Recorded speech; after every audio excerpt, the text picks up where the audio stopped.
और अभी ना मुर्जा 4 बजे घर आया है, तो इतना लेट आज स्कूल से घर वापस आया है। तो उसके वैन वाले अंकल ने मुझे फोन करके बताया था कि पता नहीं इस सड़कों पे इतना ज्यादा रश है, ट्रैफिक ब्लॉक हुई हुई है, तो हम सड़क पे ही फंसे पड़े हैं। तो लगता है आज सारे लोग ही ना घरों से निकल के सड़क पे आ गए थे, तो कोई ना कोई मसला जरूर बना हुआ था लाहौर की सड़कों पे। तो यहाँ पे ना अब मुर्जा जा रहा था ट्यूशन, क्योंकि हनान पहले ही चला गया था। हनान ने कहा कि मेरा तो पेपर है, तो मैं अपने पेपर की तैयारी करूंगा।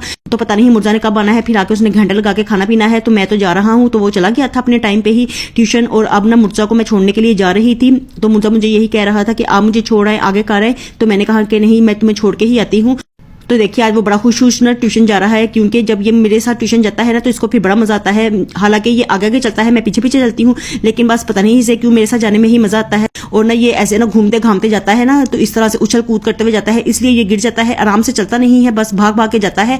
और ना भाग भाग के भी क्या करता है, बस शरारतें करते हुए ना उछलते कूदते हुए जाता है। तो देखिए ये जा रहा है। और आज पता है क्या हुआ, पता नहीं मैं किसकी शक्ल देख के उठी थी, सच्ची मैंने आपको ये बात बतानी थी और मैं ना फजूल की बातों में लगी हुई थी। तो आज ना पता नहीं मैं किसकी शक्ल देख के सुबह उठी थी। आज का ना सारा दिन ही ना उलट हो रहा था, जो भी मैं काम करती थी ना उलट ही हो जाता था। तो पहले तो रीवा ने मुझे कहा था कि आप ना मुझे कॉलेज से लेने के लिए आना, क्योंकि आज उसकी ना एक क्लास एक्स्ट्रा थी, तो उसे ना थोड़ी देर एक्स्ट्रा वहां पे रहना था। तो उसने मुझे कहा कि आप मुझे लेने के लिए आना। तो यहाँ से ना मैं अरीबा को लेने के लिए गई, और उतनी देर में ना अरीबा पीछे से घर वापस आ गई।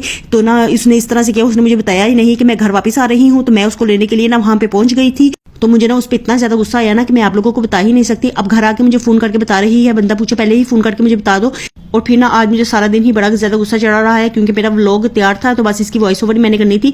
और ना इसे अपलोड करने से पहले मैं जल्दी से वॉइस ओवर करके ना तो अपलोड कर देती हूँ। तो जब मैं वॉइस ओवर करने लगी थी ना, तो मैंने देखा कि नेट आ ही नहीं रहा था। तो आज ना घर में ना कोई टीवी चल रहा था, ना कोई मोबाइल चल रहा था, ना टैब चल रहा था, कुछ भी नहीं हो रहा था। और ऐसे लग रहा था कि हम जैसे दुनिया से कट के ही रह गए हों। तो ना बिल्कुल भी नेट जरा सा भी नहीं आ रहा था। पता नहीं हमारे तारों में कोई मसला हो गया था, या इधर के पूरे ना सर्कल में ही नेट का मसला होया हुआ था। तो यहाँ पे जिन जिन के पास यही नेट है ना, जो हम लोग इस्तेमाल करते हैं, तो उनको नेट आ ही नहीं रहा था। तो इतनी ज्यादा आज मुसीबत बनी हुई थी ना, हम लोग लग रहा था जैसे किसी गांव में रहते हो जहाँ पे नेट आ ही नहीं रहा हो। तो बस ना इसलिए मैंने कल व्लॉग भी अपलोड नहीं किया था। तो मैं ना मुर्जा को छोड़ने के लिए जा रही थी, तो वहां पे ना देखिए मुझे रास्ते में ना इतने प्यारे फूल नजर आए हैं। और जब भी मैं इनकी कैरी के आगे से गुजरती हूँ ना, तो इतना ज्यादा मुझे ये फूल इनके अच्छे लगते हैं ना। पता नहीं ये कौन सा इन्होंने पौधा लगवाया हुआ है जिसपे ये बड़े बड़े फूल इस तरह के पत्ते हैं, शायद ये इस तरह के निकलते हैं, ये मुझे बड़े अच्छे लगते हैं। तो घर आके ना यहाँ पे नीचे हमारा लेमन का एक पेड़ लगा हुआ है, तो उस पर ना इतने बड़े बड़े लेमन लगे हुए हैं।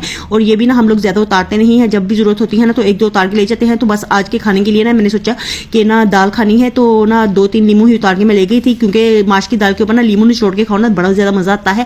तो ना अब मैंने ना माश की दाल ही बना ली है, और इतनी मजे की बनी थी ना। ये दाल हम इतनी ज्यादा पसंद है ना, बच्चे भी खुश होकर खाते हैं, मैं भी बड़ा खुश होकर खाती हूँ। तो ना यहाँ पे बैठ के ना अब मैं अपना डिनर ही कर रही हूँ, क्योंकि इसके बाद मैंने कोई व्लॉग बनाया नहीं। और मुझे इतना ज्यादा गुस्सा चढ़ा हुआ था ना, आज के व्लॉग बनाने को जी ही नहीं चाह रहा था, ना कोई नेट आ रहा था। और नेट ना आए तो इतनी ज्यादा हम लोगों को सूड़ी पड़ी रहती है ना, नेट के साथ ही लगता है कि हम लोग दुनिया में। और नेट नहीं था ना, तो ऐसा लग रहा था जैसे बिल्कुल भी आज पता नहीं है हमारा बिल्कुल ही अजीब सा हिसाब होया हुआ था। तो यहाँ पे बैठ के ना जल्दी जल्दी से मैं खाना खा रही थी, क्योंकि इतनी ज्यादा भूख लगी हुई थी ना, आज सारा दिन खप खप आके ना, तो इतनी ज्यादा मुझे इस वक्त भूख लगी हुई थी। और हनान भी बैठ के खा रहा था, बल्कि वो खा चुका था, और मैं तो राम नाम से खा रही थी। और आज दाल इतनी मजे की बनी थी ना, और अचार के साथ खाने में इतना ज्यादा मजा आ रहा था ना कि आपको मैं क्या बताऊं। आप लोग भी ना कभी ट्राई कीजिएगा, लीमू निचोड़ के खाइएगा, और फिर साथ में अचार भी खाइएगा। खट्टी खट्टी दाल खाने का इतना मजा आता है ना कि आज तो खाना खा के मजा ही आ गया था।